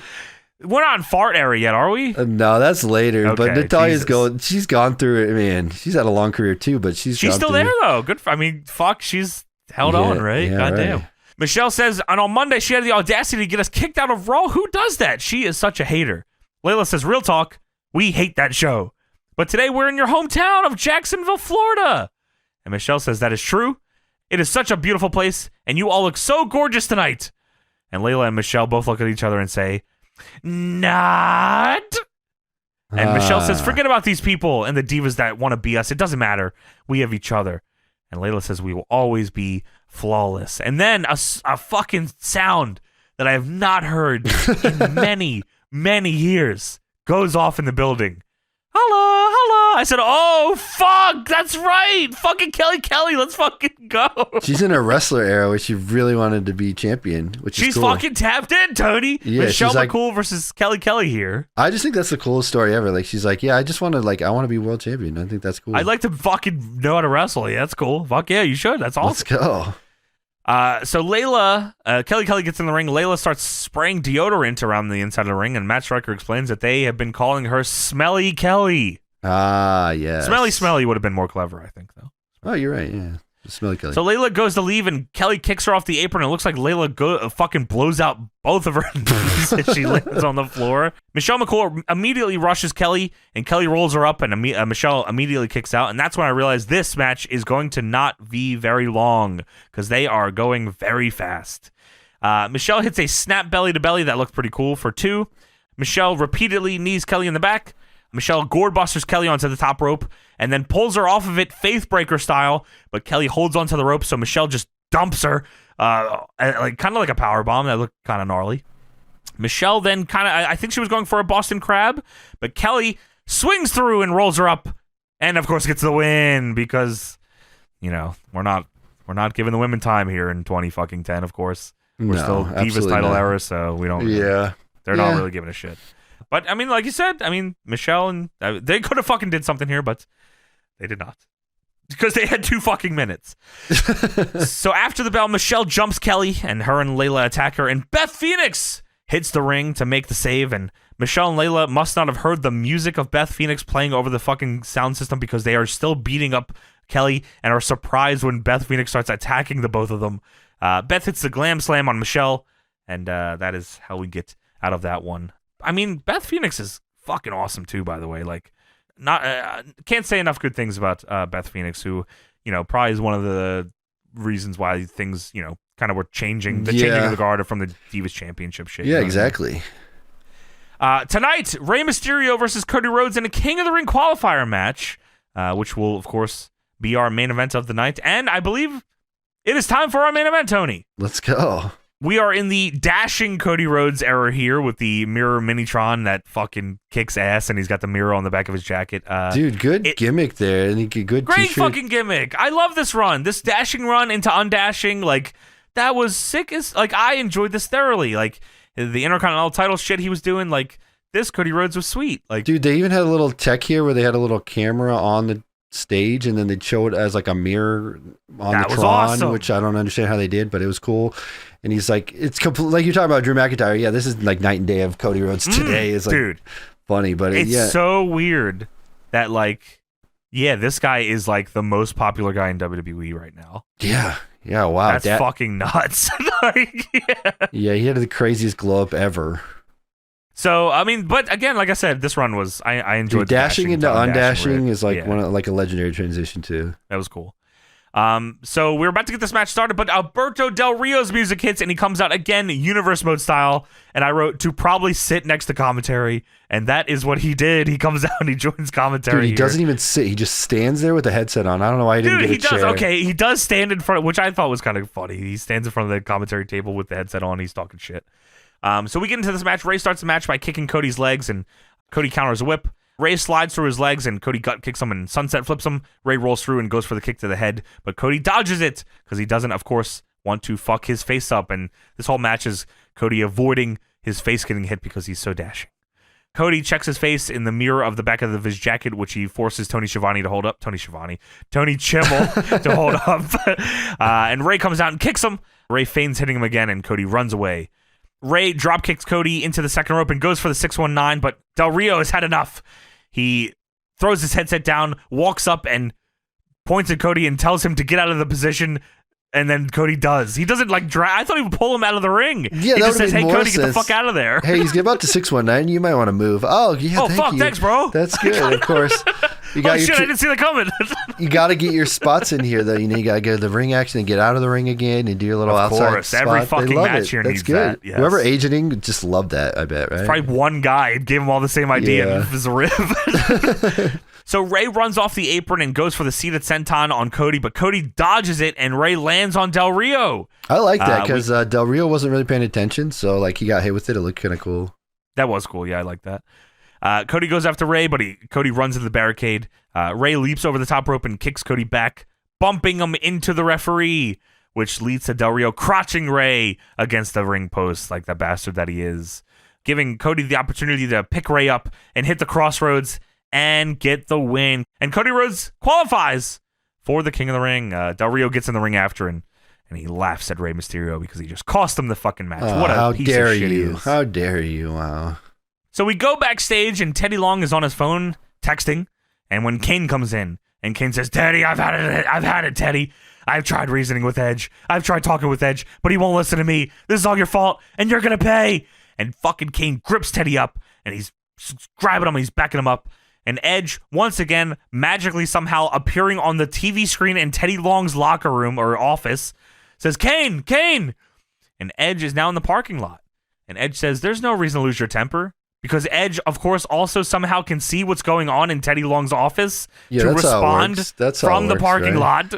Dude, I always thought that was crazy. They always had that magic tech in WWE where it's like you could talk to the camera and then you could hear the other guy, whatever they're saying, back to you. That's fucking funny as shit. Such a crazy. I don't understand how that works, but if he's in the building, at least I can hear. Because if it's mic'd up, right? Like if you're, but like, how the fuck are you going to hear him when you're in the parking lot? Yeah, right. So Edge said, there's no reason to lose your temper. That's not going to get you anywhere. You should come out here and get some fresh air. That's where Paul and I are, right here in Jacksonville, Florida. Jacksonville, Florida. Jacksonville, Florida. Jacksonville, Florida. He says it 5 times, and he says, man, that works every time. I'm assuming he thought he was going to get a pop each time he said it, and they just forgot to edit in pops each time he said it. So it was just fucking super awkward. Edge says, Kane, I think I should give you Paul Bearer back. We're out here in the parking lot, so why don't you come out here and get him? So Kane runs out of the office. And he walks out to the parking lot, and Kane is like, they're cutting back and forth 5 times. It's a tight shot of Paul Bearer's face, and he's taped up, and it cuts to where Kane's coming from to get down to the parking lot area. Dude, in Kane's dumbass mind, he's like, this is it. This is the time he gives it back. I'm going to get my dad. He's been good on his word thus far, so he'll do it this time. I'm sure he will. Yeah, we're fine. So Kane runs up, and he says, Paul, and it cuts back and forth 100 times. Kane runs over the Paul Bearer. And then all of a sudden a car flies in and fucking hits the fucking Paul Bearer with a car. Kills him. And his body explodes. And stuffing goes everywhere, oddly enough. Dude, this blew my mind. I mean, when I saw this, because they have a really tight shot. Me for a second. They got me for a second. Because they have a shot on Paul Bearer's eyes, and then back to Kane, and then eyes, and I'm like, okay, Paul Bearer. They're definitely making it that Paul Bearer is sitting here, and then it runs him over. I'm like, oh, he just killed Paul Bearer. All right. I was like, wow, that's fucking tremendous. What they should have did is had Pizza Hut's marinara sauce flying out of this mannequin. So yeah, Edge hits him with a fucking car, but it's a stuffed mannequin, and stuffing flies everywhere, and Kane's looking at this stuffing, and he's pissed, and Edge drives up, and he rolls down the back window where Paul Bearer is, and says, whoops, and he drives off, and Kane reaches down and grabs the Paul Bearer head that's on the ground and fucking launches it at the car, and the head rolls for like a mile, which I thought was very goddamn funny. Good. That was a good shot there, to end the show as it fades to black with the head rolling in the street. Yeah, Kane throws the wheelchair around, he's pissed, and he puts his hands on his head and he goes, ugh, and the show ends. Dude, he puts his hands on his head. Why me? Go, Adam! Cope! So that is how this episode of SmackDown ends, but that is not how the angle ends, is it, Dude, Tony? when we were pitching to watch this, you're like, okay, he chases Kane around. He's surely going to get Paul Bearer back, right? That's what I thought when you originally pitched it. I thought this was the episode where he gets him back. I thought this was like the culmination of it, and they would like show it all. But no, it is not. There is 2 more weeks of this. Wow. Yeah. December 3rd and December 10th we have here, follow-up, and then TLC pay-per-view and all kinds of craziness going on. So SmackDown December 3rd, 2010. Here, we're now after, this is a week after the show we just reviewed. So SmackDown December 3rd, 2010. Kane comes out after Drew McIntyre and Dolph Ziggler beat MVP and Caval. Loki, by the way. That's Loki. Yes. TNA's Loki is Caval in WWE. So McIntyre and Ziggler powder. Kane comes out and chokeslams MVP, and then tombstones Caval, and he gets on the mic. Dude, that's never be on my bingo list. When Kane tombstones Caval, I didn't even know this. Kane attacks the beatdown clan. Holy shit! Drew McIntyre beats the beatdown clan, and then Kane comes out and beats them up. This is like what if Glenn Jacobs went to TNA. He's done the beatdown clan. Wow. So Kane gets on the mic and says, "Edge, this has gone on long enough. This show will not continue unless you give me back Paul Bearer. Do you hear me, Edge? If I have to walk through that entire..." And then Edge shows up on the Tron and says, "Hey, Kane, help here, big fella. Listen, I heard you. You do have a point. This has gone on for way too long. I'm pretty sure Paul wants to go home too, don't you?" Edge says, "I tell you what, no more games, no more tomfoolery. Come on out here and get Paul. He's in the loading dock, okay? He's right here. And just so you know he's here, he should say something." And he fucking takes off the tape, and Paul Bearer says, "Kane! Kane!" As he does, of course. Kane, I'm here. Kane, I'm here. Kane, I'm here. My soul, I'm shitty. I smell like shit and pizza. Fuck. They blew up my fucking body with marinara last week. So Kane runs up the ramp to go to the back. Dude, he goes, Kane just shitty ass style. Dude, shitty ass style, universe mode style, or Road to WrestleMania style, running backstage. Just like... Oh, and then like it cuts to, yeah. And you're just like, Kane's just like, yeah, well, he's lied to me thus far, but this is sure. I'm gonna get him. He said this is real. I gotta believe him. Like, I'm gonna get him now. He had no other ideas of plans of anything that he could do here, but I'm gonna just trust this guy and run in the back, see what's going on. Dude, yeah, this guy is like one of the most evil dudes ever. He couldn't come up with a fucking better plan. He's just a stupid guy now because he's a bad guy. I'll just run in the back. All right, so they run in the back. I think it goes commercial here and comes back. Yes, I think that's right. And no, I think this was all one continuous right here. Oh, okay. Yeah, so Kane rushes to go to the back, and Paul Bearer says, "Kane, Kane!" And Paul gets to the back and says, Paul! And there was a shot here of Kane trying to find him. He's standing in the middle of this backstage area, and you could see a big picture of Sheamus on a truck behind him, which I thought was funny. And the camera then circles around Kane horror movie style, and you hear Paul Bearer in the distance yelling, "Kane! Kane, I'm here!" And it zooms in to Edge running away with him in the wheelchair behind some trucks, and Kane chases after him and can't find them. And he turns back, and he sees Edge's big face on the side of a truck, and then he ducks down a little to see Edge running off with Paul Bearer beside the truck. So Kane sneaks around. He's trying to be sneaky now, Tony. He's got a plan. Yeah, right. So he sneaks around to catch up, but he can't find him. And he stops in front of the truck, and he looks across, and he yells, "Paul!" And the wheelchair is seated in front of the back of another truck, and then a big-ass stack of just big cases falls out of the back of the truck and fucking lands on Paul Bearer and kills him. He crushes him and kills Paul Bearer. And Kane yells, "No!" And Kane runs up waddling shitty-ass style, but he sees that it's not Paul Bearer. And he kneels down next to the mannequin head, and you can hear Paul Bearer yelling from the distance, "Kane!" And then fucking just cartoon style Edge runs off with them again. And then Kane has to jog after them. Dude, funniest shit ever. Kane does like the thing where he picks up a piece of the dummy and throws it down again. Like that's the trope when he sees the dummy, he picks it up and throws it. He has to touch it to make sure that it's actually not Paul Bearer's head that fucking fell off. Dude, they missed the opportunity to have like a like a comedic like tape recorder of like his voice. Kane. Like it should have had like a tape recorder of him playing it in the dummy or something, but you're right. It just got some magic here though, because he like has Paul Bearer, but then he's not really Paul Bearer. Then it's a dummy. He's quick too. Edge is actually a fucking psychopath. Like this is a crazy amount of work to fuck with this dude and his dad. You're right. And it's like it's all just because he wants a title shot. Like Kane hasn't even done anything really egregious other than kill the Undertaker, which like everyone fucking kills the Undertaker. Like that's not that big of a deal. Yeah, he'll come back. Don't worry. He's the dead man. So we go backstage, and now Kane is running up some stairs to find Paul Bearer. He is now chasing Edge through a lobby. There's fans, there's popcorn, there's merch. He's chasing Edge, who is running in front of Kane with Paul Bearer in tow. Or sorry, in lead. He has the wheelchair in front of him. He's fucking pushing him around. They run around. Then Edge just straight up throws Paul Bearer down a flight of stairs and runs away. And Kane says, "No, Paul!" And then Kane, you guessed it, runs down these stairs and realizes it is another mannequin that is here. He picks up the dummy's head and throws it. He picks up the mannequin head and throws it on the ground again, of course. The camera pans up and Paul Bearer and Edge at the top of the stairs, and Paul Bearer says, "Kane, get over here! Help me, goddammit, what the fuck? You are so fucking stupid! What the fuck? It's been a month! How the fuck can you get me?" And so Edge runs and waves at him and runs away with Paul Bearer.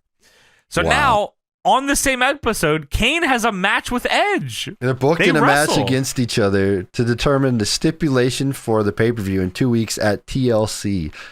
Which I'm just gonna like lay it out there for everyone. Like, they're wrestling at TLC. The winner gets to pick the stipulation at TLC. I mean, you do the math. We'll get there, but you'll. That's fucking. I hope it's a fucking Pizza Hut cage match. It's Paul Bearer on a pole match. Paul Bearer on a mountain match. So Kane is up on Edge near the end of the match, and he's G'ing up for the choke slam. But then Paul Bearer shows up on the Tron because Edge has fucking friends in production that fucking hate Kane. Everyone hates Kane, and Paul Bearer's on the Tron, and Paul Bearer says, "Kane, I'm sick of this. Fucking please come find me. I can't take it." So Kane is at a dilemma here, Tony. He has to leave the match and try to figure out if he's going to throw this match to get his dad back, and then Edge has to choose the stip for the match at TLC, or he goes back and wins the match to choose the stip because the title's important to him. But Kane decides to run back to the ring and break the count because he wants to win the stipulation match. But once he gets in the ring, Edge hits him with a spear and wins. Fuck, dude. They even bury this on commentary. Awesome. I think it's Matt Stryker's, or it's either Matt or Todd Grisham says, we'll see if not Michael Cole says, not Michael, yes. Says, I wonder if Kane made the right decision here. Nope. Because he gets speared immediately and then loses. Dude, all these tactics for a shitty, like, smarmy fucking chicken shit heel is great. It's just so, like, Kane, this fucks me up that this is Kane. Like, this is fucking hilarious heel shit. It's just it being Kane is fucking weird. Like, it doesn't make any sense with Kane. Years of he's watching like a this guy killer. do this shit. Yeah. Yeah, he's a killer, and then he's like being a bitch here, and then he's like, "It's my dad," and then it's like, "All right, well, yeah," but then you still lose. So like, you haven't, like, it's been weeks of Kane not getting anything in return. Yeah. There's like nothing coming up here. Yeah. Well, like you mentioned earlier, Tony, Edge got to choose the stipulation for their match at TLC, and by God, Edge picks the TLC match. Oh my! I fuck. wrote this down. Let me guess, it's TLC before it even happened. So Edge then wheels the wheelchair onto the ramp backwards style, so his back is facing Kane, and there's a guy in the chair, and his head's bobbing around, so this has to be, of course, Paul Bearer. So Kane runs up the ramp to get Paul Bearer and says, "Paul!" And he walks up, and he's a big smile on his face, and he goes in front of him, but it is just a man. It is a man that is dressed up like Paul Bearer, and Kane is mad. Kane is so mad that he big boots this guy in the fucking head and knocks the wheelchair over. Dude, and starts beating the shit out of him. That's not good. This guy was probably held hostage as well. Like, come on. Dude, yeah, Edge has a random dude hostage. What the fuck? Dude, it's funny as some guy goes, "It's the fake Paul Bearer." So Kane does like a good amount of time beat down on fake Paul Bearer. He big boots him, stomps him out, punches him in the head, and it's not until Paul Bearer is back on the Tron where, of course, he says, "Kane, I'm at the ramp. I'm Find here. me.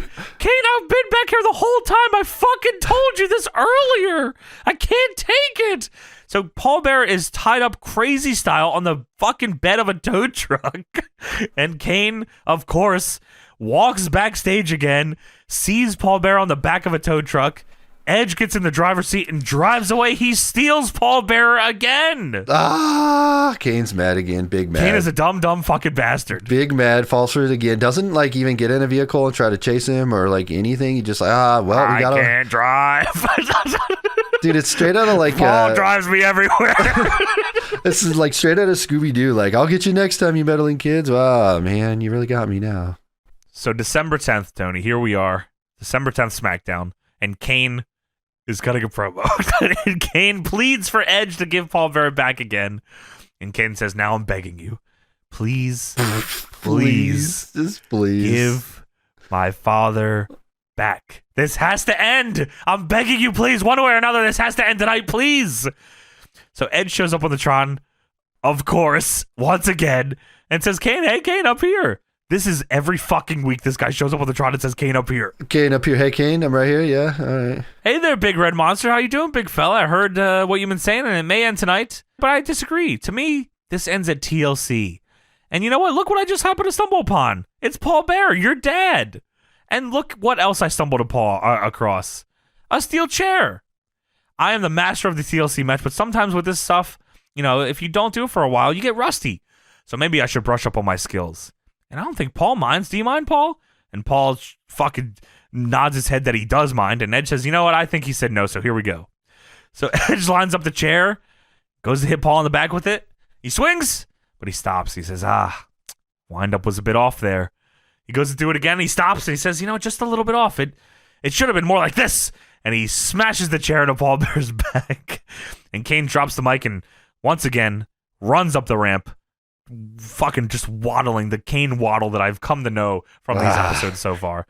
Kane gets to the back and yells, Edge, don't do that. And he's staring across, and down the lane here is Edge, and he's holding a chair, and Paul Bearer is presumably laying on the floor below him, and Edge says, don't take another step. Don't make me do this. And Kane says, put that chair down. And Edge says, what did I just say? You just took another step. And Edge hits Paul Bearer on the ground with a chair and runs away. And Kane runs up, and it's another mannequin. And Kane looks down at it and says, another dummy. And he kicks it worker style. So Edge is then behind a set of stairs with Paul Bearer and says, that's not the dummy you're looking for. The real one's right here. Toodaloo. And he runs away, and Kane chases after him. And then we're backstage again, and Kane is walking around, and all of a sudden a wheelchair gets pushed off a balcony through some tables in front of Kane. And it fucking dies. But Kane, he doesn't really sell this one because he knows it's a mannequin this time, and he's not falling for the tricks anymore, Tony. It took 4 fucking weeks, but he's finally wise to this business here. Edge is with Paul Bearer up on the balcony, and he says, what's that old rhyme? Humpty Dumpty had a great fall. And he wheels Paul Bearer away, and Kane kneels down and grabs both of the feet of the dummy that have fallen off and says, no! So then, it's Edge and Rey Mysterio taking on Kane and Alberto Del Rio in the main event. During the match, Kane and Edge fight to the back. And after the match in which Rey pins Del Rio, Edge is in the back, and there's a fucking big plank of wood, little plywood, over 2 ladders, and what is presumably Paul Bearer on top of this ladder. And Edge looks up and says, Paul, you're a long way up there. You should be careful. Hope you're not afraid of heights. And Kane runs up, and Edge runs to the end of the hallway, and Kane stands beside the ladder, and he looks up and he says, another dummy, huh, Edge? And he looks over at Edge, and Edge says, I wouldn't do that. And Kane says, whatever. And he laughs. Ha ha ha. Big evil laugh. And he fucking grabs both ladders and he pushes them over, and he knocks this shit over the balcony, pushes the ladders over as well. It stays on Kane's face for a moment, and then Kane steps forward and he looks over the balcony, and he has a shocked look on his face. And the camera looks over, and the real Paul Bearer is laying there, and he is fucking dead. Paul Bearer has been pushed off a set of ladders over a balcony to the floor and has died. They have written Paul Bearer out this way. This is the last appearance from Paul Bearer for 2 years. This is how they get rid of him here. Wow. And they show the shot. They show a shot from below looking up at Kane, which is so fucking funny looking. Just the look on Kane's face as it goes out wide and shows Paul Bearer dead, but like just laying on the floor, and there's ladders and tables and shit. And it cuts to Edge, and Edge shrugs and says, I told you. So, Tony, that's how they write him out here. That is crazy. That is insane. And the fact that he's like, yeah, that's a dummy. I'll push him off. And he's the reason that he gets hurt is like just more character assassination for that guy. And just then that's the go home for their match at the TLC, right? Like that's the last thing in their angle, right? So TLC 2010. Because I believe they just did the December 19th. Does that line up right? Yeah, so December 10th, and well, maybe not. Yeah, so they had a week. And I think the week after this. So they do some more shit, just not involving Paul Bearer. I think after there's an Edge promo They both cut promos or whatever. Yeah, that's right. So okay, and then TLC, they have their match, which turned into a fatal 4-way TLC match with Del Rio and Mysterio as well. Yeah, so the tag match that they just turned into a 4-way for the belt, I guess, yeah, right? Okay. And Edge shows a stipulation as TLC. Maybe they just thought that they weren't getting enough heat or whatever from this Kane Edge angle, so they had to, Del Rio and Mysterio. Just fucking combined everything for a TLC match, yeah. Or maybe they didn't have enough in the Rey Del Rio feud. I don't know, but yeah. So the 4-way match here, yeah. Edge wins that TLC match, and then the angle is done. The angle is done. So Edge wins, and fucking Kane killed his dad, and then he fucking moves on. Like, that's the end of that shit. Wow. So at TLC, Kane lost that match to Edge in the 4-way involving Del Rio and Mysterio. Then Kane received his rematch for the world title on January 7, 2011 SmackDown in a last man standing match and lost. So then Kane's in the Rumble. He was the last entrant in the 40-man Rumble and was eliminated by Mysterio. He was in the Chamber for the world title match, then got eliminated by Edge. Then Kane reunited with Big Show against the Core, thus turning face. And then at WrestleMania in 2011, Big Show and Kane teamed up with Santino and Kofi to beat the Core. Yikes. And by the way, that match was 1 minute and 32 seconds. That match. What match? The fucking Mania? The 8-man tag was 1 minute 32 seconds. Probably double choke slams. Fuck. Whatever, they win. Easy, yeah, little baby easy pop style. Holy which fuck. Is fucking insanity that Kane fell from grace so far here off this. Dude, angle. they legit had to embarrass him to get Edge over? Question mark? Like, I mean, again, like I said, this is all like fucking Edge was already a heel looking this fucking stupid is great. It just for Kane, it just seems so fucking weird. You didn't need to do this with Edge. Edge was a 10-time world champion at this point. He just said it. He wants to win the title for the 10th time. He wins the title for the 10th time. This felt like such a mid-card thing. Like, you would do this with Hornswoggle.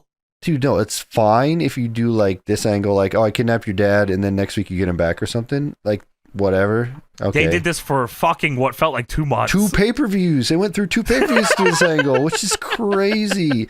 Like, I know they didn't have a lot going on SmackDown, but come on, dude. Like, yeah. I know they're just trying to make it to next year and get to Rumble and Mania and whatever, but like, come on, you got something better. At the very least, Tony, at least the show that we watched had some decent wrestling. I wasn't fucking mad, and I can't give it too hard to the 2010 WWE fans. This one wasn't the worst. So no, this interweaving Kane storyline was the most insane, absurd thing of all time. It was fucking. I mean, it's like the biggest. There was I laughed at some of the shit. So, dude, but like, it's just like funny, you said, like every character time, assassination is a great way to put it. Yeah, every time he fell for the same bullshit. Oh, I gotta find him. He's finally gonna give it back. Oh, it's a dummy. And then the last time, that's got to be a dummy. Oh, got him.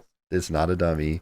I was thinking like Kane should have at least got something. I know he got a few, he got a tombstone on Caval. Dude, he wins nothing. That was a cool thing. Tombstone Caval, but Edge kicks my ass. He's incompetent the whole time. Like, why would I ever think he was winning? Yeah, Edge beats my ass every chance. He tricks me every time, and then the matches we have, he kicks my ass in those too. So I don't get anything out of this. Yeah, I'm not scary at all. I'm a human normal guy, and I love Thanksgiving. I love Christmas, and I love the holidays. And I love my dad. Man, regular person Kane is something normal else. Kane. Something else. Well, that is it for WWE SmackDown November 26, 2010.